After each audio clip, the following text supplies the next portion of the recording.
Everyone is a star child, made of stardust and the infinite potential of the universe. This extraordinary fearless something in each of us clamors for freedom from the bonds of fear, conformity, and an ordinary life.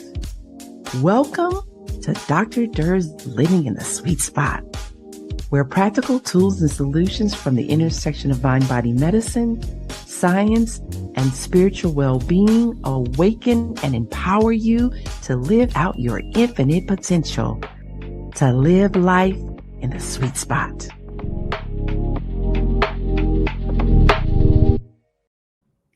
A lot of times men wear a mask because it doesn't feel comfortable or emotionally safe to fully be themselves, including expressing their emotions.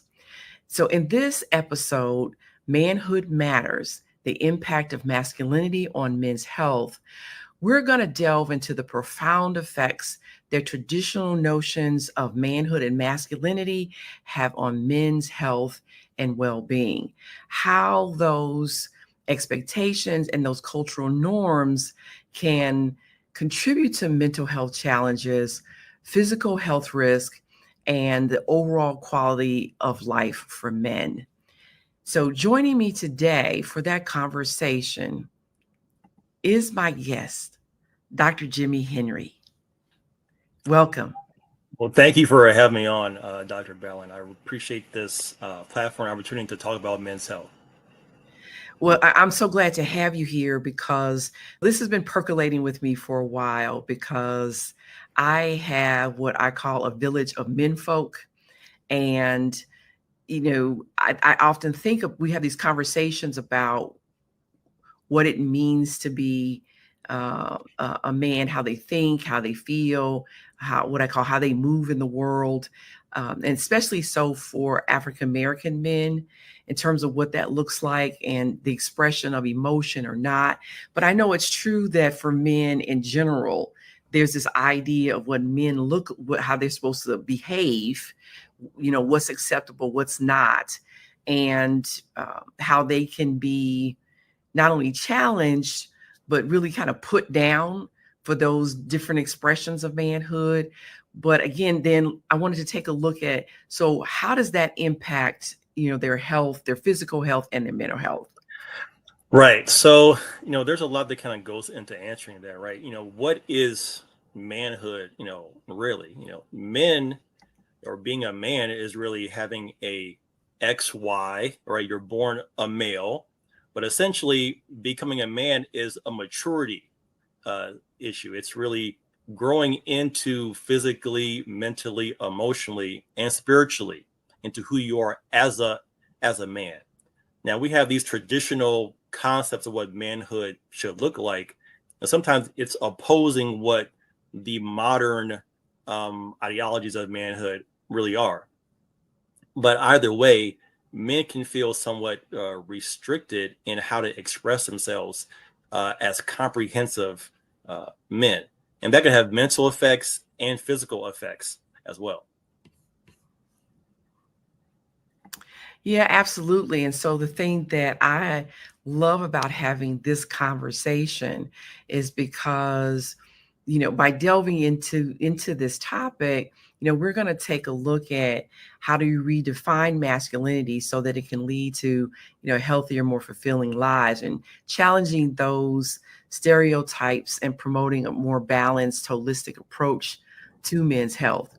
So before we get into that some more, let me share with the audience who Dr. Jimmy Henry is. Sure. So you trained in physical medicine and rehabilitation and did a fellowship in interventional pain management.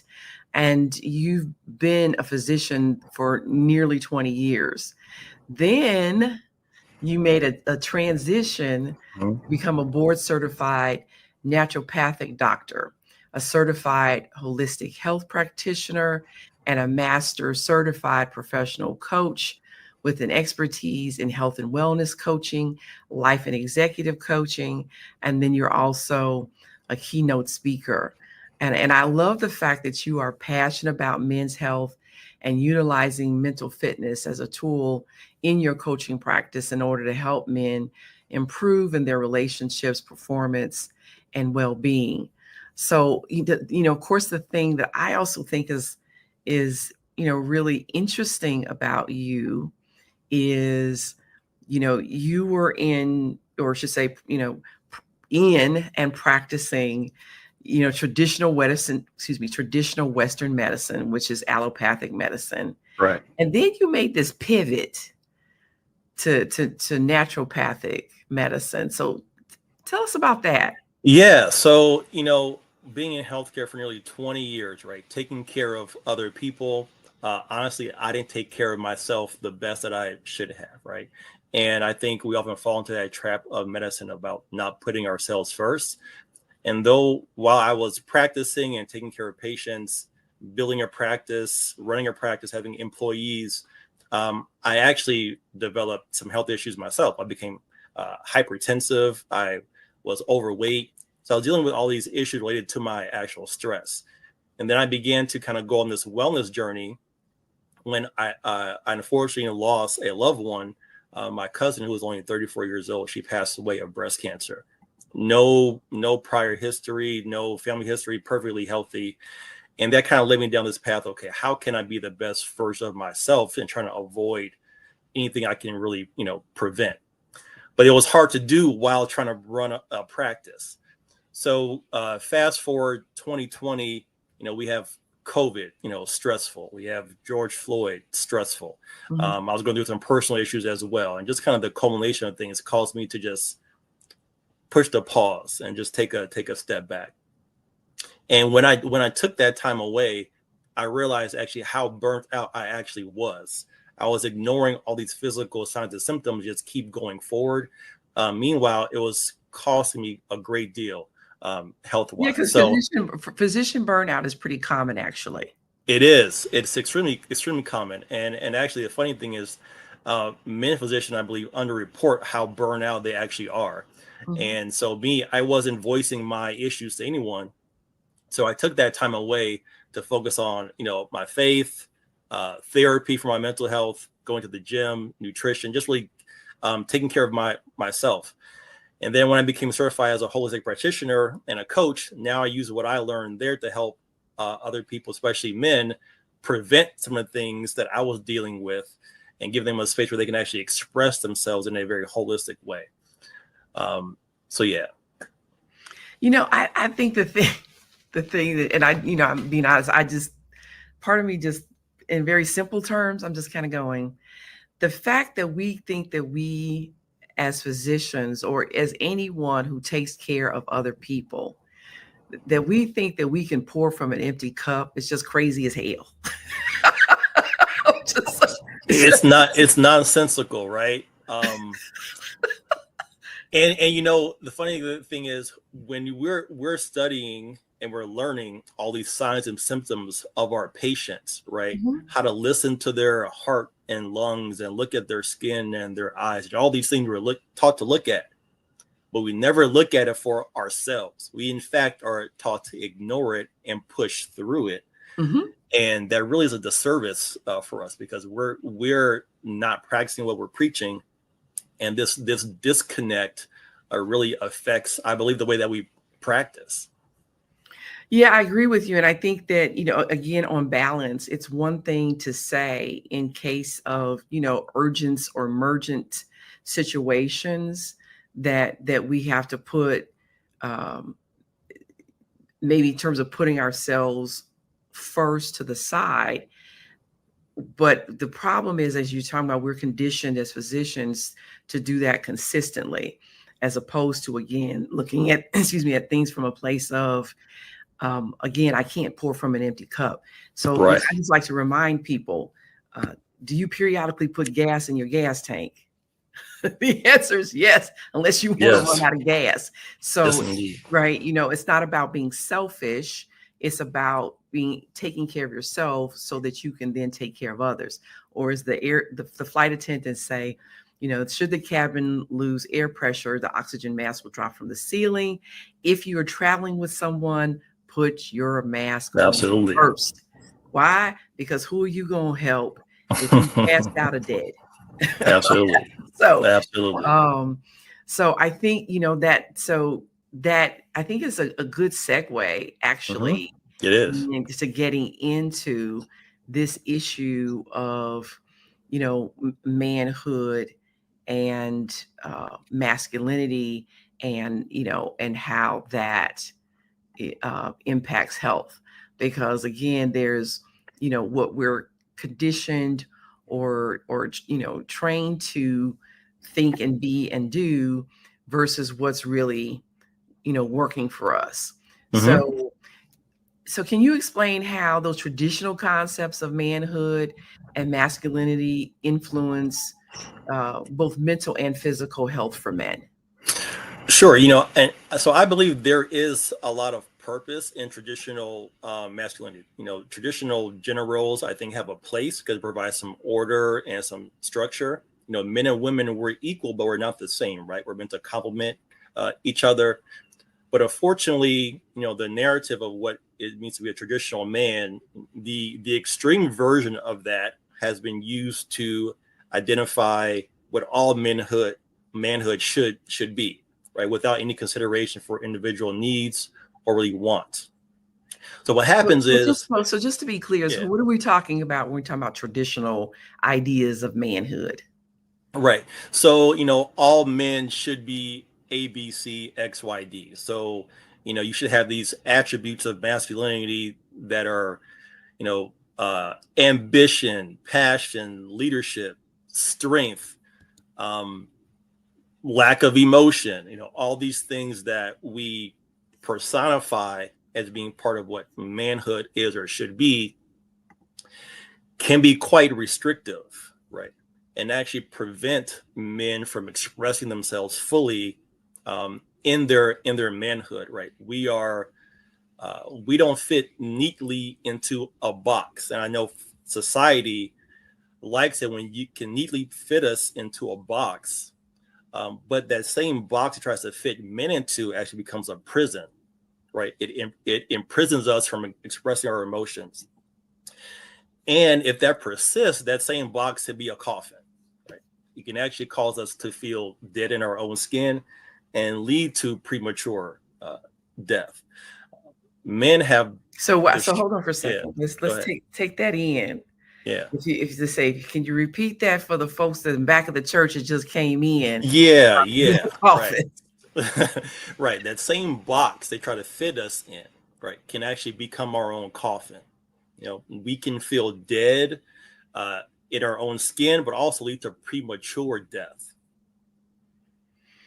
So I think to your point, and obviously you expressed it in such a powerful yet poignant way, is the fact that we are these whole, complete, complex beings with a variety of ways in expressing our beingness. And when we feel the necessity out of fear and for self-preservation to conform to a limited idea about who we are, that that may serve us in some instances, but not in every instance and not all the time. So the very thing that is our, as you said, the very thing that is our stronghold can then become our prison, or in your terms, our Coffin. Hmm. yeah, Right. And like really you said, powerful. yeah, no, thank you. And there's a balance to everything. But when you use it to as the extreme form of it to describe the whole, that's problematic. And that is just destructive, really. There's this concept that all men are physically strong. In reality, some men may not be physically strong. And does that make them any less of a man? Right? Because they can't bench 225 20 times? No, right? Of course not. And yeah, I mean, but of course, they're not less than a man, right? And right, correct. also, again, just because if you're quote unquote not the manly man, and you're Hmm. not aggressive and overly, assertive, and so you have a kind of an easier maybe I'm hesitant to use the word softer, but Mhm. but yeah, but a less assertive, let's call it that, Mhm. a less Yeah, assertive demeanor, that doesn't make you less of a man either. absolutely. Absolutely. There are hard skills, there are soft skills. I think it's important to be balanced in both, right? And then so a man who's trying to live up to these expectations that are unjustly put upon them, they may feel rejected by the society that they live in. And then they may themselves reject who they are because they don't fit into this box. Hmm. So how do those, I guess, misconceptions about masculinity and what it means to be a man, how does that negatively impact men's health specifically? Yeah. So one of the ways that men tend to seek health care less than women. And I believe that's in part due to these misconceptions about what masculinity is. Wanting to always be strong and or appear strong, men oftentimes have internalized that, meaning they don't want to appear weak. And that pride, can have men believing nothing could ever be wrong with them, right? Mhm, Believing that their youth lasts, forever, that they're invincible, indestructible. We know that that's not true, right?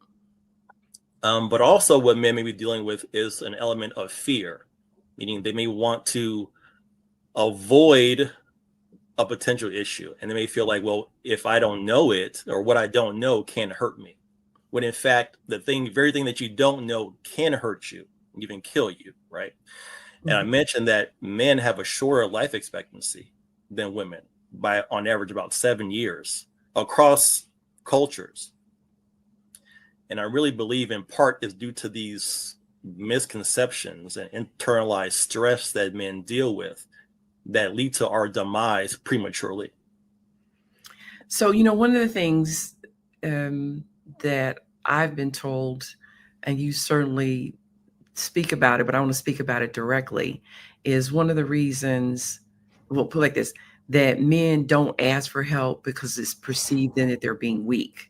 So then if you connect that to healthcare, both mental and physical, then to seek help for their mental and physical health then could be a sign of weakness. Am I Correct. making that correlation? Correct. That's Okay. that's very much the case. When in actuality, not seeking help may lead to an illness that then will actually make you weak. Right?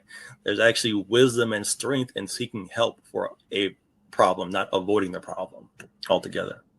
So, and here's how I try to frame it. Nobody, Yeah. in terms of whether you man or woman, no one knows how to do everything.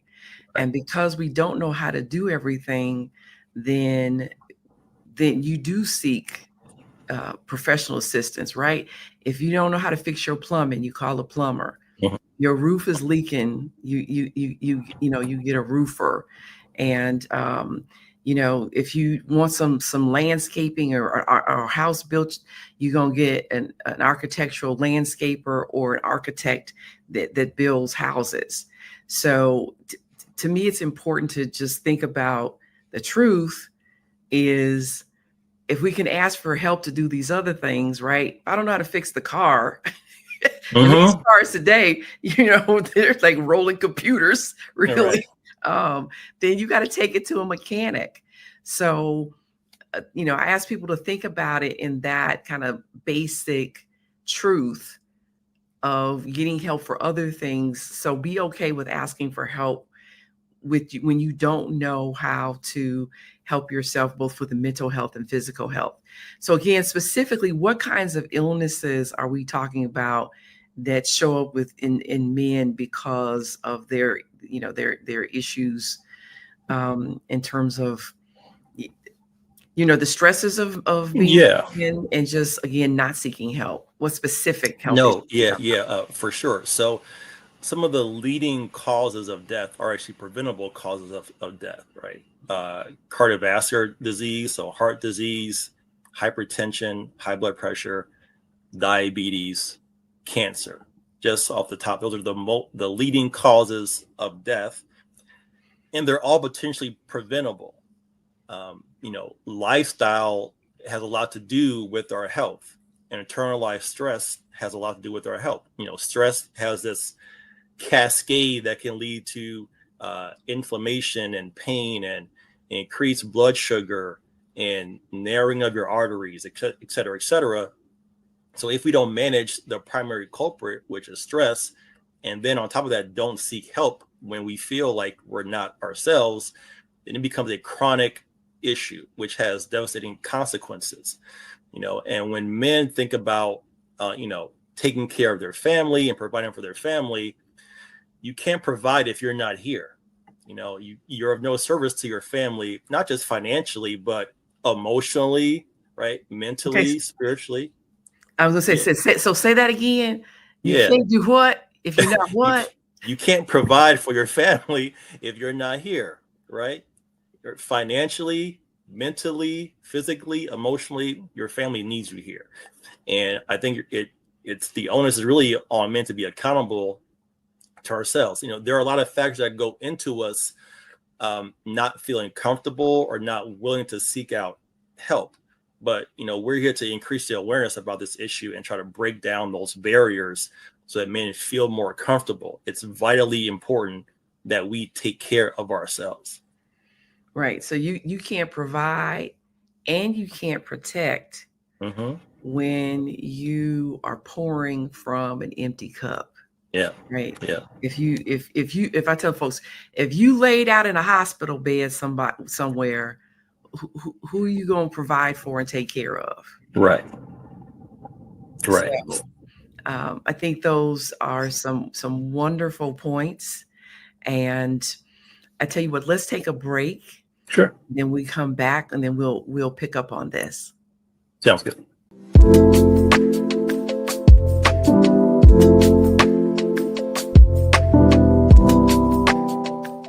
Heaven Abounds in You takes you on an inward journey of discovery that dramatically transforms your outward experience of life. Discover the power of belief. Utilize it in connection with science to create a vision of meaning and purpose that pulls you forward. Let go of the meager me to discover the magnificent me. Let go of your painful past and live life free from fear, worry, and stagnation. Experience an abundant universe as you powerfully create happiness, relationships, health, and limitless opportunities. When you heal your mind, all things are possible.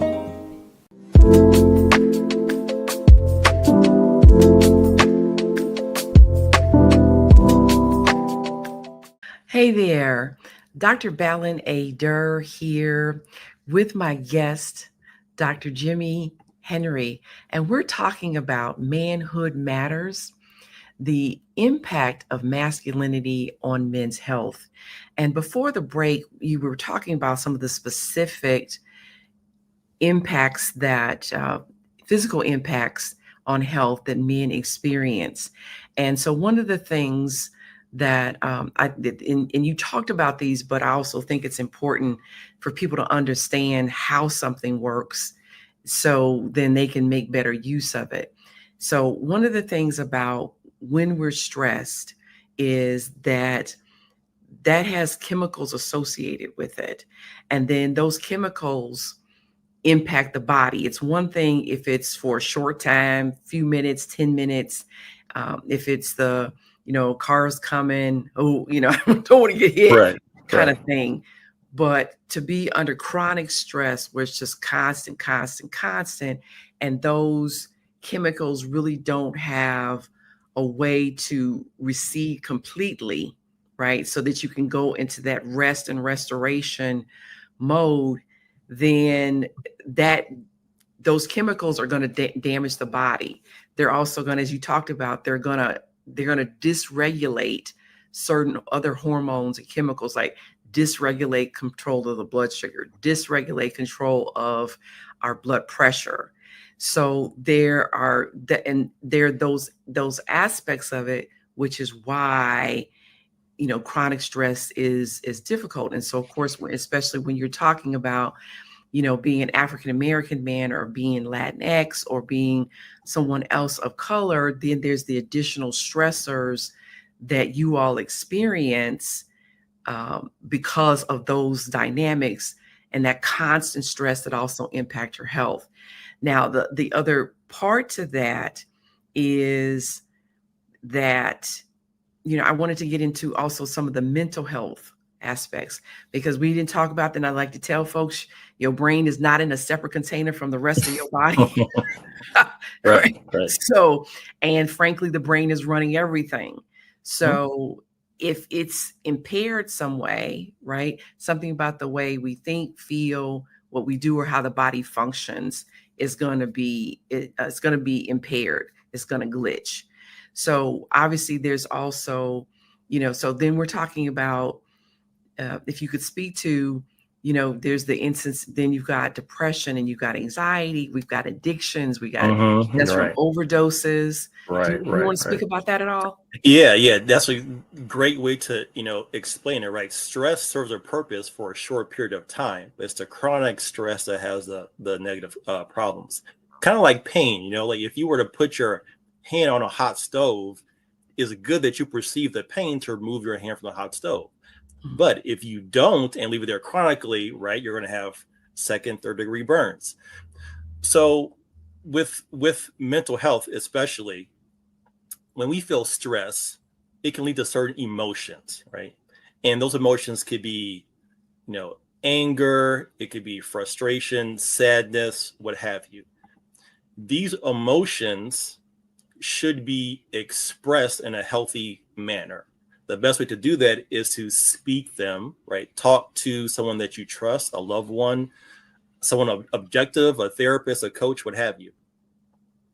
When we don't process, or think about the way that we feel and release it, then it usually will lead to some other behaviors, right? So however we don't express it verbally, it maybe end up expressed, whether it's through alcohol use, drug use, promiscuity, overworking, right? Picking up overtime shifts over and over again, so you don't have to process your emotions and kind of putting your gratification in financial gain. Meanwhile, you're unfulfilled in what you're doing. And let's not forget domestic violence. Oh, yes, right. So anger, unfortunately, that is a real thing. Men are oftentimes perpetrators, but even sometimes victims of domestic violence, sometimes for the same reason. You may put yourself in situations that you really shouldn't be in because you're not processing your emotions properly. Yeah. So it's, again, you make a very, valid point when you say that how we feel, if it's not dealt with, if it's not managed, resolved, healed, released, because so many people have also suffered from trauma. At least 70% of people in the US have experienced some kind of trauma. And so whatever is what's in us is what's coming out of us. I tell folks, think of it like this, right? I've got water in this glass, and there's also the amount of water I have in the glass. So wherever I move the glass, the water goes with the glass because that's what's in it. So if I'm going to not heal it, then it goes with me wherever I go. And then when I interact with people and they hit my trigger, guess what's coming out, right? It's not going to be, in that case, there's water in the glass. So it's not going to be, lemonade or milk or juice or champagne or wine. It's not going to be anything else except what's in it. So again, those feelings come out, and then they impact, our relationships, and they impact, like you said, our work performance. They impact, and they're, the truth of the matter, of course, they're ways that we've learned how to cope with whatever we're experiencing. but they may not always be ways that serve us, right? So we want to, and you've mentioned some ways to learn about how to heal, how to process, how to release those emotions, so we're not bound up. And I say actually stuck living in the memory of the past, Yeah. stuck living from a past moment in time based upon a previous experience that emotionally we're still tied to, and then we continue to recreate over and over again until we do that healing work. No, for sure. I speak to quite a few you know, executive type men, and they have a lot of stresses at work that they oftentimes bring home, right? And then they're kind of leaking on their family members in ways that they really shouldn't. So it really matters, is your cup, repaired, and it matters what's inside your cup. So, pouring into yourself in a very healthy way, the thing that you consume, that you digest, read, look at, who you listen to, that all matters to affect what's inside of your cup, right? Okay, so to me, one of the big questions is, so then in what ways does manhood, masculinity need to be redefined so that the full expressions are acceptable, not threatening, meaning, or not putting men at risk of being harmed. And so basically that it's okay to express the full range of one's humanity, including being vulnerable. Yeah, absolutely. Absolutely. Right. So men are, like you said, we're comprehensive, we're complex beings. We're not a monolith, we're not all the same. So I think it's important to really define masculinity on your own terms, right? Not base your existence on external expectations. The secret is, with the men that I talk to, they feel like they're trying to live up to something that doesn't really exist. And they never created this idea of what this perfect manly man should be.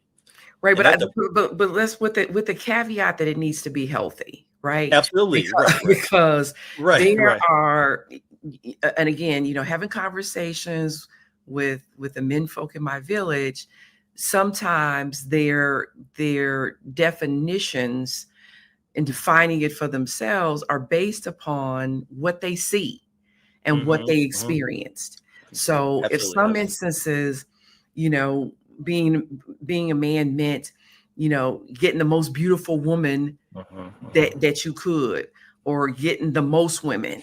So we don't want to just define it, quote unquote, Right, in a define it for healthy man, ourselves. We correct. want to make sure that it's based on something that's healthy, both for the man, but also for the family and for the community and the society. Absolutely, absolutely. And I think one way to do that is to really, the way that we feel and we think affects the way that we live. So tapping into, you kind of mentioned this, if you take your car to the shop, why not go to the doctor to get checked out? Why not go to the therapist? Why not have somebody look under the hood of your brain and see, like, well, what's going on? How are you thinking? How are you processing things? There was a So, I just want to ask you this. yeah. So, and I know you don't speak for all men, but I'm just going to ask. In your experience, how do men how do they tend to think of a therapist? I mean, what do they think a therapist is? What do they think a therapist does? What is it that's going on, other than the fact I'm weak for seeking help? How do they perceive that? Right. So I think the perception is that mental health is separate from physical health. Like it's some esoteric kind of a woo-woo kind of a thing that doesn't really pertain to them. So I think it's not the therapist per se, but that it's just not an issue for them. And if it were an issue, then they'd be weak for having that issue, right? Um, however, So let me say, so part of, to me, what terms, when you say that, let me just say, when you say that, what I immediately think of is what my core message is that your body can't live without a brain. Absolutely.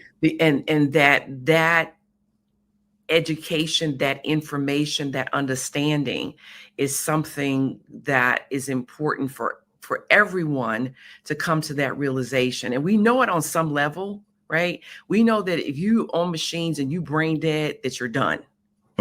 We know that on some level. But I think in a very what's missing is that knowledge and the acceptance of that truth in a very conscious way, right? So Right. if I'm accepting that truth in a conscious way, then I'm immediately would understand how important it is for me to take care of my brain and my brain health, because without it, something about me is going to malfunction in terms of my own functioning, my own health, my own behavior, right? It's going to malfunction if something's wrong, if my brain is malfunctioning, or if my thoughts are excessively negative. And so I think that's also the shift that needs to occur, so that again, there's not this disconnect, like you said, this kind of this woo-woo, esoteric, ethereal sense It's of, real. yeah. Not only is this real, but it's critical. Your brain is a vital organ, like Absolutely. your heart, like your lungs, like your kidneys, right? Like your liver. Absolutely. Without it, your body is done. No, there's a lot of re-education that needs to happen. I'm glad that this conversation will help educate people and make them more aware of the actual issue. Another thing I think for men especially is trust. And trust allows men to be vulnerable. And I think it's hard for them to be vulnerable with someone that they don't trust and or don't know yet, such as a therapist or a coach. So that takes time, because I've seen the best transformations with men when they feel vulnerable, like they can trust you enough to tell you anything. And you have to really create a safe space for them to do that, because think about it from their perspective. They're putting their heart essentially on a platter in your hand and trusting you with it. And if you break that trust, it really can damage the kind of treatment that they receive, the results that they're seeking, but also prevent them from sharing again in the future.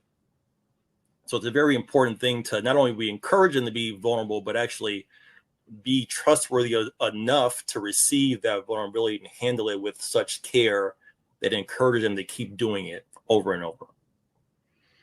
Well, I also, when I hear you say that, I also think about how important that message is for significant others, girlfriends, boyfriends, spouses. But also, to be honest with you, especially as a child and adolescent psychiatrist, even for parents, dealing with their boys, dealing with their girls, true. But I think that men's heart are so seemingly, when I say so much more vulnerable, I think it's seemingly women seem to recover more easily from, emotional hurts. Where men are like, I'm doing that 1 or 2 times and I'm not doing that anymore. That whole thing, I don't, that emotional pain is so potentially devastating for them that they are unwilling to experience that again. Therefore, as you, brilliantly pointed out, that lack of trust, then it permeates every relationship. So the relationship with the doctors, the relationships with a therapist, the relationships again with the significant other or spouses, or in their professional environments. So, so how do we though then create, in terms of creating that safe space for them to be vulnerable?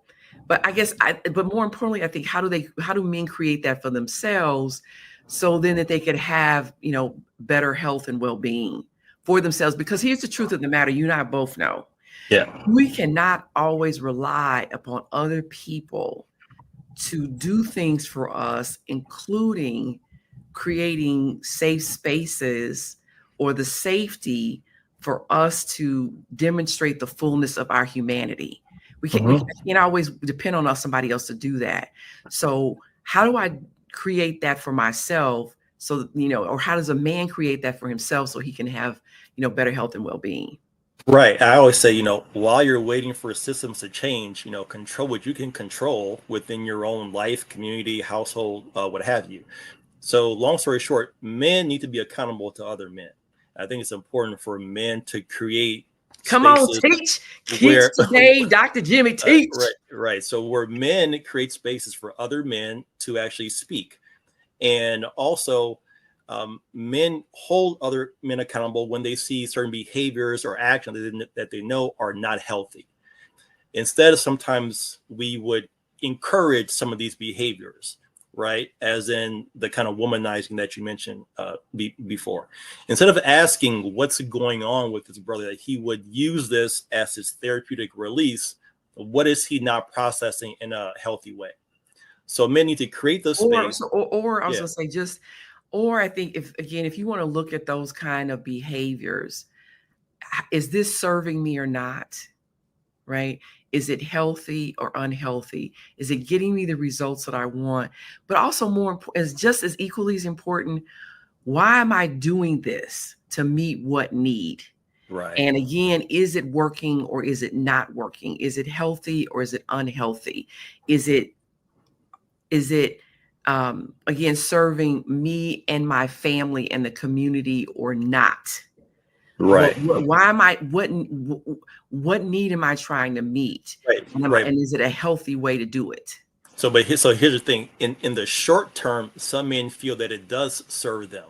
And that's part of the problem, right? So they get this instant kind of dopamine action with whatever the activity is, and they feel like that's serving them.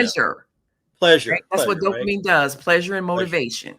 But then in the long term, it's actually leading to their downfall. And there's so many men that wish they wouldn't have done these things for years upon years, because it really breaks them down. You're giving of yourself in a very unhealthy way through these behaviors that in the long term don't serve you at all. And you mentioned that women kind of recover from this heartbreak easier. I think because they practice putting themselves out there. You actually have to practice being vulnerable to build this kind of, I don't say callous, but be somewhat resilient to someone not handling you well. And then also women verbalize much more than men. And they do that from a young age. So by the time men are adults, they're decades behind women in terms of communicating, voicing their needs and their concerns. Sometimes we focus on what we want, like visually, instead of really reflecting on what do we need in this space and this time. And I just want to encourage men to have more awareness about this issue and then be introspective about what your wants, your needs and desires are for where you want to go in life. Say, wow, Dr. Jimmy. I'm just loving what you're saying here today in this conversation. I think it's so meaningful, impactful, and let's go ahead and take a break, and we'll come right back, and we're gonna pick up this conversation.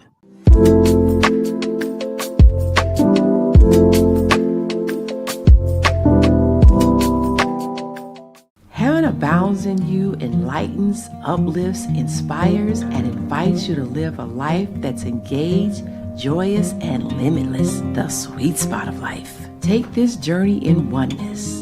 We are and have all that God, the infinite creative source of the universe, is. You are infinite potentiality, and the kingdom of heaven is within you. Heaven abounds in you.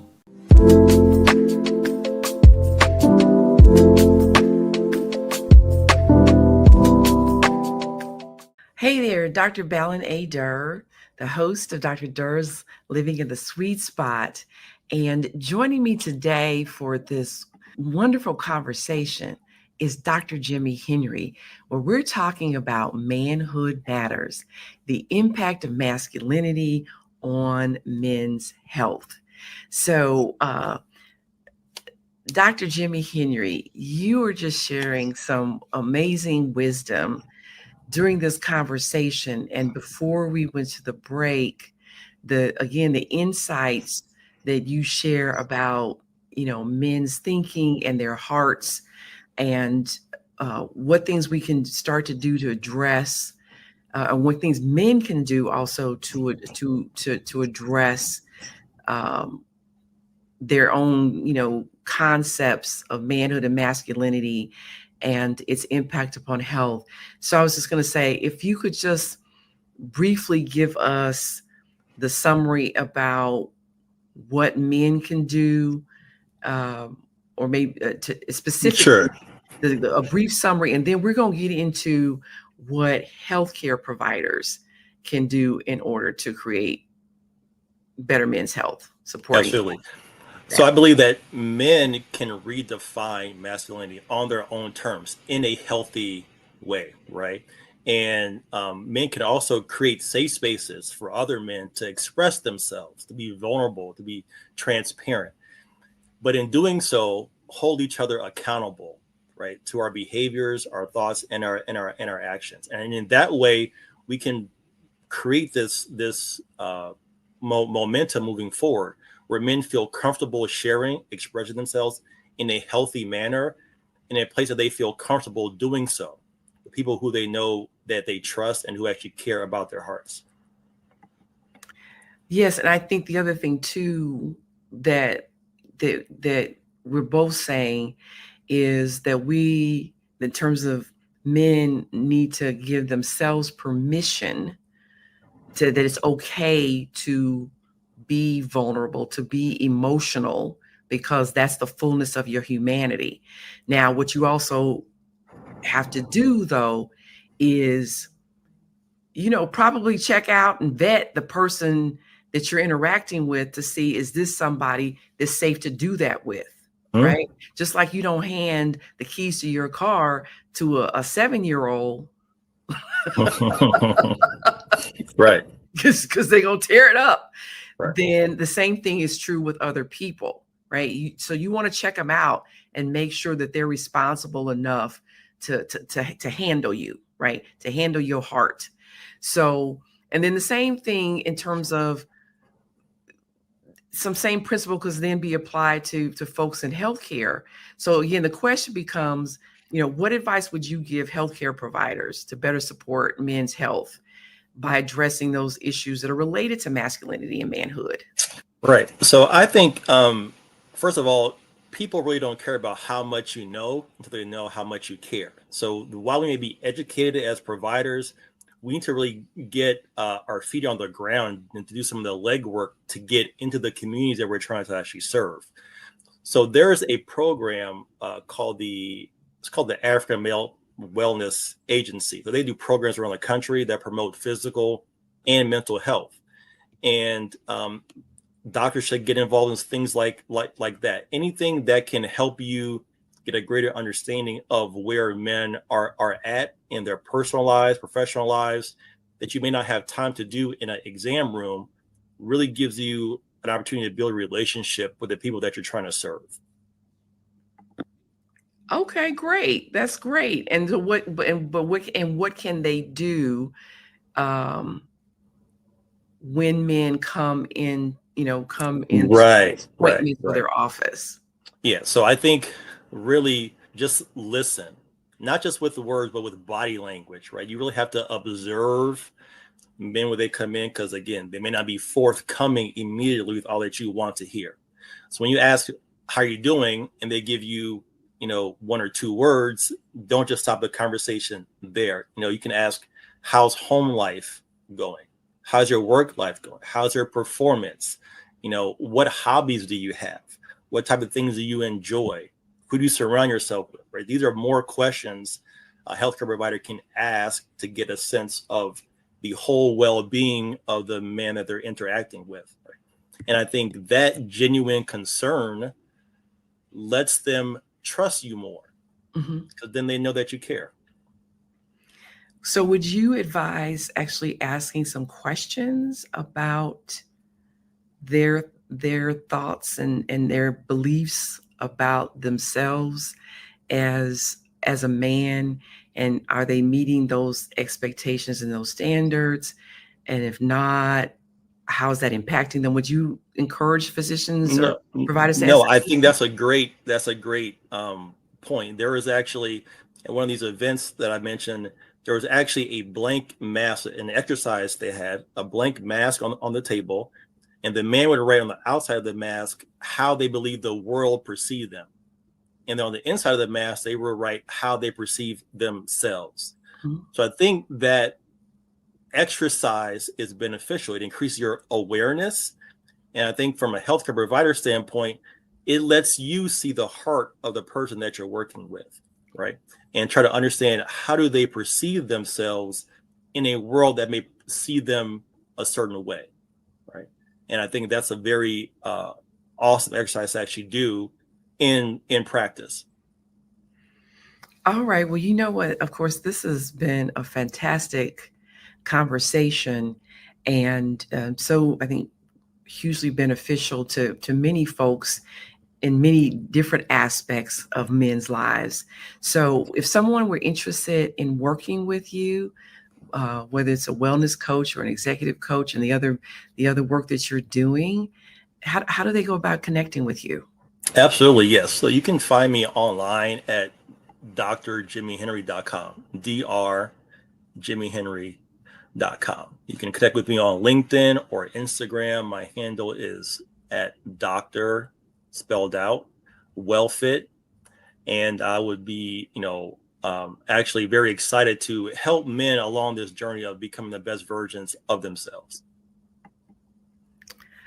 So again, Dr. Jimmy, thank you so much for appearing with me today and having this conversation, offering such a tremendous amount of information and wisdom about the connection between manhood and masculinity, and how that impacts health, and how do we change that so that we get better health and better wellness for men. Absolutely. Thank you so much for having me. And men, we don't have to wear the mask any longer. So thanks for having me. I'm your host, Dr. Balin A. Durr, awakening and empowering you to live out your infinite potential, to live life in the sweet spot. I'll see you next week.